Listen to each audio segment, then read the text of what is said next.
Hello friends, ఈ వీడియోని ప్రతి ఒక్క భారతీయుడు ఖచ్చితంగా చూడాల్సిందే. 1947 ఆగస్టు 15 భారతదేశం అధికారికంగా బ్రిటిష్ వలస పాలన నుంచి స్వాతంత్ర్యం పొందింది.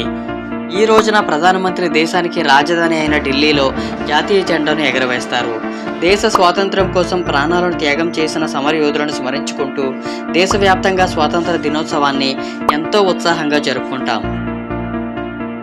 అయితే స్వాతంత్ర దినోత్సవంలో జెండా ఎగరవేయడం అనే పదాన్ని ఉపయోగిస్తారు. జెండా స్తంభానికి దిగువన ఉంచబడిన జెండాను పైకి తీసుకెళ్లి అక్కడికి చేరుకున్నాక తాడును లాగి ముడి విప్పుతారు. ఇది దేశ ఆవిర్భావం, దేశభక్తి, వలస పాలన నుంచి విముక్తిని సూచిస్తుంది. 1950లో భారత రాజ్యాంగం అమల్లోకి వచ్చిన రోజును గుర్తు చేసుకుంటూ గణతంత్ర దినోత్సవాన్ని జరుపుకుంటాం.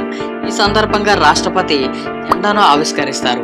ఈ సందర్భంలో త్రివర్ణ పతాకాన్ని చుట్టి జెండా స్తంభం పైభాగంలో ఉంచుతారు. తాడును లాగడం ద్వారా జెండాను ఆవిష్కరిస్తారు. గణతంత్ర దినోత్సవం రాజ్యాంగంలో నిర్దేశించిన సూత్రాలకు నిబద్ధతను సూచిస్తుంది. వలస పాలన నుంచి సార్వభౌమ ప్రజాస్వామ్య గణతంత్ర రాజ్యాంగ పరివర్తనను ప్రదర్శిస్తుంది. ఇలా రెండు వేడుకల సమయంలో త్రివర్ణ పతాకాన్ని ఎలా ఉంచాలో కీలకమైన తేడా ఉంటుంది.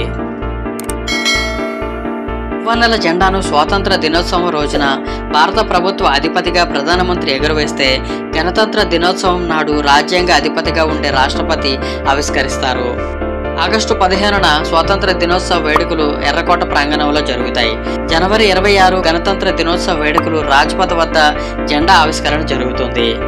1947లో స్వాతంత్రం వచ్చినప్పటికీ భారత రాజ్యాంగం అమలులోకి రాలేదు. ఆ కాలంలో రాజ్యాంగ అధికారి అయిన రాష్ట్రపతి పదవి లేకపోవడంతో ఆగస్టు 15 నాడు ప్రధాని జెండా ఎగరవేశారు. కానీ 1950 జనవరి 26న రాజ్యాంగం అమల్లోకి రావడంతో గణతంత్ర దినోత్సవానికి రాష్ట్రపతి జెండాను ఆవిష్కరించడం ఆనవాయితీగా మారింది. త్రివర్ణ పతాకం మన సార్వభౌమత్వానికి, ఐక్యతకు ప్రతీక.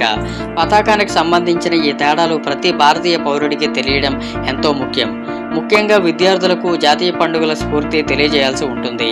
జెండా రెపరెపలాడుతున్న ప్రతిసారి దేశభక్తి గర్వాన్ని మన గుండెల్లో నిలుపుకుందాం. జై హింద్.